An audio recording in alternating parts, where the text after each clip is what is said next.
Hello, friends. Hello, students. Good morning and welcome in my second lecture of modifiers. Modifiers के दूसरे lecture में मैं आपको खुश आमदीद कहता हूँ। और आज जो हम बात करने जा रहे हैं वो टाइप्स ऑफ मॉडिफायर्स हैं। इससे पहले मैंने आपको बात बताई थी कि मॉडिफायर्स बेसिकली क्या हैं, और मैंने उसका बैकग्राउंड जो है वो भी आपको डिस्कस किया था कि मॉडिफायर्स जो होते हैं बेसिकली मॉडिफायर्स कोई न्यू वर्ड नहीं है, बल्कि मॉडिफायर्स जो है वो आपके पार्ट ऑफ स्पीच के का ही हिस्सा है, और उसी को ही हम मॉडिफायर्स कहते हैं जब वो यूटिलाइज हम उसको कर रहे होते हैं। तो आज हम बात करते हैं कि जो मॉडिफायर्स हैं उसके टाइप कैसे हैं। तो उस मॉडिफायर्स के टाइप्स को समझने के लिए ये बहुत ज़रूरी है कि चंद चीज़ें जानना बहुत ज़रूरी है। सबसे पहले जो जानना ज़रूरी है वो है आपकी फ्रेज, और इससे साथ साथ आपको प्रेडिकेट भी समझना है कि प्रेडिकेट क्या है। फिर उसके साथ हम बात करेंगे सेंटेंस की कि सेंटेंस क्या होता है, और फिर हम बात करेंगे क्लॉज की। तो ये क्लॉज क्या होता है, ये चारों चीज़ें समझना बहुत लाजमी है, तब जाके आपको मॉडिफायर जो है डेंगलिंग मॉडिफायर और मिसप्लेस मॉडिफायर जो है किसी हद तक अच्छी तरह समझ में आ जाएंगे। तो आज हम बात करते हैं फ्रेज की। फ्रेज जो है अगर हम इसको देखें तो phrase is the group of words which do not contain और डज नॉट कंटेन सब्जेक्ट। या तो उसका सब्जेक्ट नहीं होता या फिर उसका वर्ब नहीं होता। सब्जेक्ट या वर्ब दोनों दोनों में से कोई एक गायब होता है, या फिर दोनों भी नहीं होते। समटाइम ऐसा भी होता है। तो जैसे कि मैं कह रहा हूं इन द स्काई, तो ये एक फ्रेज है। Phrase group of word which gives the incomplete meaning देंगे। तो इस फ्रेज को कंप्लीट करने के लिए वी नीड ए सब्जेक्ट। अब मैं कह रहा हूं birds fly in the sky. अब इसने एक कंप्लीट सेंट दिया, मतलब कहने का कि इस फ्रेज ने, ये जो पार्ट है ये फ्रेज है, इस फ्रेज ने कहा है कि मुझे जो है ये वाला पार्ट दे दो तो मैं एक सेंस कंप्लीट करूंगा। तो ये फ्रेज जो है इनकम्प्लीट मीनिंग दे रहा होता है, तो इसको ऐसे इनको हम फ्रेज कहते हैं। फिर दूसरा बात यह है कि what is the predicate. Predicate क्या है, देखें जी, सब्जेक्ट को छोड़ के इसी सेंटेंस में अगर देखें तो birds fly in the sky, ये एक सेंटेंस है। इसके अंदर आप देखें इस सब्जेक्ट को छोड़ के बाकी पूरा जो पार्ट है वो प्रेडिकेट कहलाता है। इन दोनों का फंक्शन ये है कि predicate define the subject and subject define the predicate controversially, right. इस तरह से अब now phrase can be the part of predicate. ये याद रखिएगा, इस प्रेडिकेट का हिस्सा ये फ्रेज हो सकती है। ये फ्रेज जो है इस प्रेडिकेट का हिस्सा है। आप देखें तो यहां पे ये एक, मैं अगर कहूं कोई एक फ्रेज है, अगर मैं इसको इससे अलग कर दूं तो, राइट। तो बेसिकली फ्रेज और प्रेडिकेट के अंदर डिफरेंस क्या है कि प्रेडिकेट जो होता है, प्रेडिकेट हमेशा सब्जेक्ट को डिफाइन कराता है, और सब्जेक्ट जो है प्रेडिकेट डिफाइन करता है। ये दोनों जो हैं these both are the part of a sentence. ये दोनों जो हैं एक सेंटेंस का हिस्सा। देखें birds fly in the sky, ये एक सेंटेंस है। सेंटेंस हम किसे कहते हैं, group of word which gives us complete sense. तो आप देखें birds fly in the sky एक कंप्लीट सेंस है, तो हम इसको सेंटेंस कहते हैं। और उसके बाद हम बात करेंगे क्लॉज की। देखें जी, क्लॉज हम सेंटेंस को क्लॉज भी कह सकते हैं, लेकिन किस कंडीशन में हम उस सेंटेंस को क्लॉज कहते हैं, या उस क्लॉज को हम सेंटेंस कहते हैं जो मेन क्लॉज होती है। जो मेन क्लॉज होती है हम उसको सब्जेक्ट, लेकिन जो डिपेंडिंग क्लॉज है या फिर हम उसको कहें सब ऑर्डिनेट जो क्लॉज है, हम उनको सेंटेंस नहीं कह सकते, राइट। जैसे कि मैं एक सेंटेंस आपको एग्जांपल दे रहा हूं।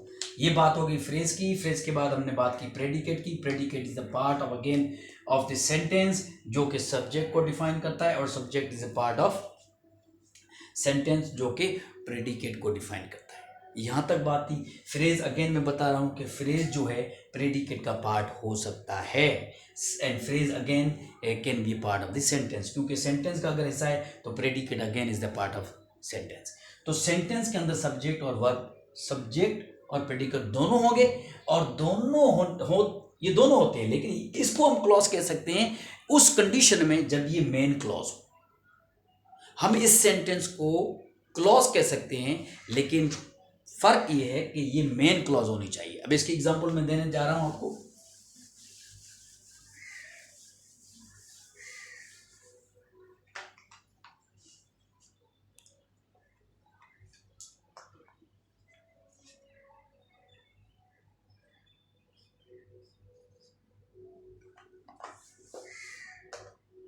He called me for dinner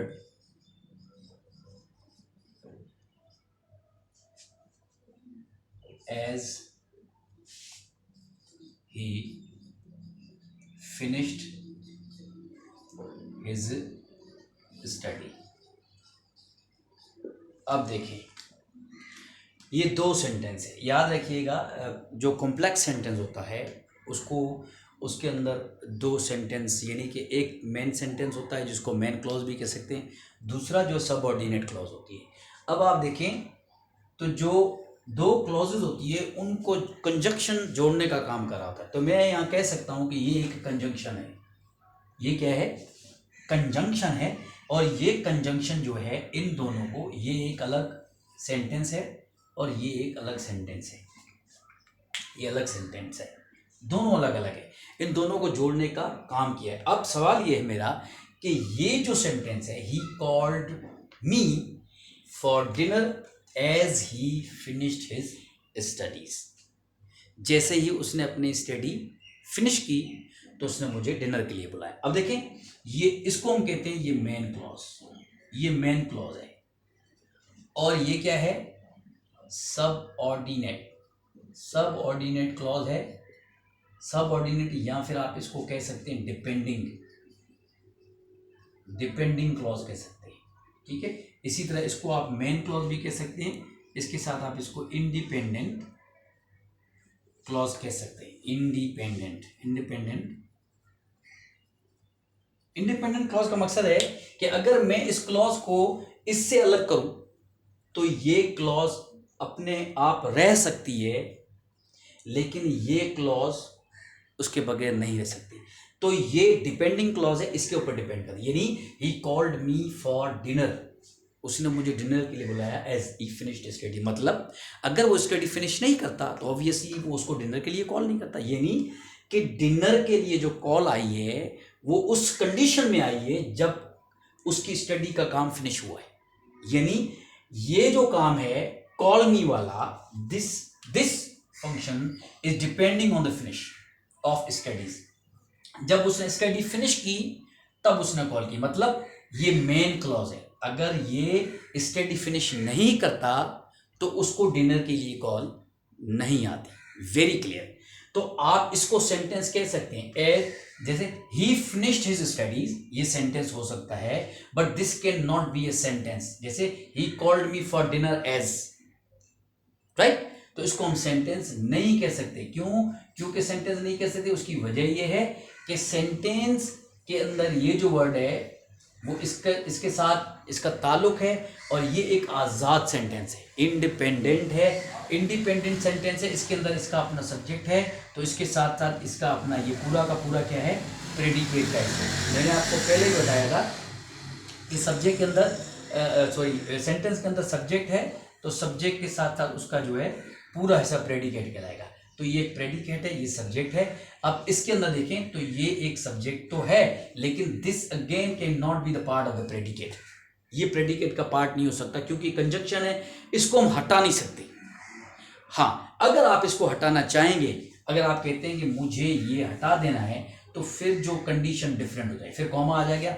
अब ये एक अलग सेंटेंस है और ये अलग सेंटेंस है, ये नहीं कि आपने इन दोनों के बीच में जो रिलेशन था वो रिलेशन खत्म कर दिया। ही कॉल्ड मी फॉर डिनर एक अलग सेंटेंस है, ये अब इस पर डिपेंड नहीं कर रहा, अब आप कह रहे हैं ही फिनिश्ड हिज स्टडीज, ये दोनों अलग अलग स्टेटमेंट हो गई। जब ये दोनों अलग अलग स्टेटमेंट हो गई हैं तो अब ये दोनों मेन क्लॉज कहलाएगी। ये अब डिपेंडिंग क्लॉज नहीं कहलाएगी, क्योंकि जिसकी वजह से डिपेंड करा था और वो था कंजक्शन, जो कि हमने रिमूव कर दिया। अब हम इस कंजक्शन को जब रिमूव करेंगे तो ऑब्वियसली ये जो मेन क्लॉज है जिसके बिहाफ पे ये सबऑर्डिनेट यानी डिपेंडिंग क्लॉज डिपेंड कर रही थी, now this is not more depending clause और not a subordinate clause, right. तो अब इस कंडीशन में आप देखें तो ये आपकी मेन क्लॉज है। अब आप इसको सेंटेंस कह सकते हैं उस कंडीशन में जब इस ये वाली आपके पास सबऑर्डिनेट यानी डिपेंडिंग क्लॉज हो। अगर ये डिपेंडिंग क्लॉज नहीं है तो फिर ये भी एक क्लॉज नहीं है, ये भी एक अलग सेंटेंस है और ये भी अलग सेंटेंस है। लेकिन अगर आप इन दोनों को जोड़ रहे हैं तो फिर यहाँ पे कंजक्शन देना पड़ेगा। जब कंजक्शन आप देंगे तो ये जो क्लॉज है ये मेन क्लॉज कहलाएगी, राइट, और ये उसकी डिपेंडिंग क्लॉज कहलाएगी। तो ये मेन क्लॉज है, मेन क्लॉज का सब्जेक्ट है, इसका भी जो प्रेडिकेट है, और ये एक दूसरे को डिफाइन कर होते हैं, तो हम इसको मेन क्लॉज भी कह सकते हैं, इसी तरह इसको सेंटेंस भी कह सकते हैं। ये क्लॉज तो हो सकती है with the presence of conjunction over here which connect the two sentences together, right? We can call it clause, but we cannot call it sentence because it contains conjunction which is relating to it, right? तो बात ये आ गई कि आप जब भी subordinate की बात करते हैं तो सबऑर्डिनेट क्लॉज जो है वो आपके मेन क्लॉज के ऊपर डिपेंड कर रही होती है। तो ये थोड़ा रिव्यू था, ओवरव्यू था। बता देता हूँ आपको प्रेडिकेट क्या होता है। प्रेडिकेट अगेन बता रहा हूँ कि सब्जेक्ट को डिफाइन करने वाला जो पूरा का पूरा पार्ट है यहाँ से लेके यहाँ तक, जिसके अंदर वर्ब भी आता है, बाकी चीज़ें भी आती है, उसको हम कहते हैं प्रेडिकेट। और जो सब्जेक्ट वो हिस्सा है जो कि आपके प्रेडिकेट को डिफाइन करता है, और ये जब दोनों मिलते हैं तो एक सेंटेंस फॉर्मेशन करते हैं एंड इट मेक्स सेंस। इसी तरह से फिर ये जो प्रेडिकेट है इसी के अंदर आपकी फ्रेज भी आ सकती है, फ्रेज जो है वो भी आ सकती है। जैसे मैंने आपको बोला था कि इन द स्काई, फिर मैंने कहा birds fly in the sky, तो फिर इन द स्काई जो है एक वो है फ्रेज है। इस तरह से सेंटेंस क्या है मैंने आपको बताया। सेंटेंस वो होता है जिसका सब्जेक्ट और जिसके अंदर सब्जेक्ट और वर्ब हो, लेकिन उसके साथ क्या सब्जेक्ट और प्रेडिकेट भी होना चाहिए ताकि उसको एक कंप्लीट सेंस प्रोवाइड करे। तो यहाँ पे देखें सब्जेक्ट है, इसका ये पार्ट है प्रेडिकेट, ये दोनों मिलकर कंप्लीट सेंस दे रहे हैं, तो लिहाजा हम इसको कहेंगे सेंटेंस। उसके साथ साथ हम इसको मेन क्लॉज भी कहेंगे, कह सकते हैं। उस में ये क्लॉज तब बनेगी जब आप इसको सबऑर्डिनेट क्लॉज दोगे, राइट। मतलब आप इसको किसी और सेंटेंस से कनेक्ट करोगे और वो सेंटेंस के ऊपर डिपेंड कर रहा होगा, तो उस कंडीशन में हम कहेंगे कि ये जो है एक मेन क्लॉज है और दूसरा जो है वो सबऑर्डिनेट क्लॉज है। Subordinate clause and depending clause same बात है। इसी तरह जो आपकी क्या कहते हैं इसको मेन क्लॉज और जो आपकी इंडिपेंडेंट क्लॉज है वो भी सेम बात है। तो यहाँ तक बात हमने समझ ली, फ्रेज, प्रेडिकेट, सेंटेंस और क्लॉज, ये सारी चीज़ें। अब हम बात करते हैं मॉडिफायर्स की, राइट, जिसके अंदर दो मेन मॉडिफायर्स है उस पर हम डिस्कस करने लगे हैं। तो इससे पहले मैंने आपको बता दिया था कि भाई जो मॉडिफायर्स होते हैं वो आमतौर पर आपके पार्ट ऑफ स्पीच के ही हिस्से होते हैं, जैसे कि एडजेक्टिव है, एडवर्ब है, राइट, ये आपकी स्टडी का हिस्सा होता है। तो उसको अगर आप गलत जगह पे लगाते हैं, वो पहले से किसी ने किसी नाउन को या प्रोनाउन को मॉडिफाई करे होते हैं या वर्ब को मॉडिफाई करते हैं, आप उसको अगर गलत जगह पे लगा दें उसको मिसप्लेस मॉडिफायर्स कहते हैं, राइट। तो आप आते हैं मॉडिफायर्स में। सबसे पहले मॉडिफायर के अंदर हम बात करें तो मॉडिफायर्स क्या होते हैं कि मॉडिफायर जो हैं, modifiers are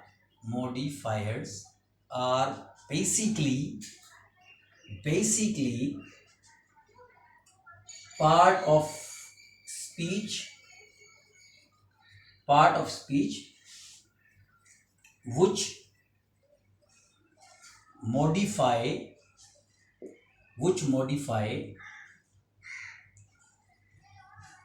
other words or group of words,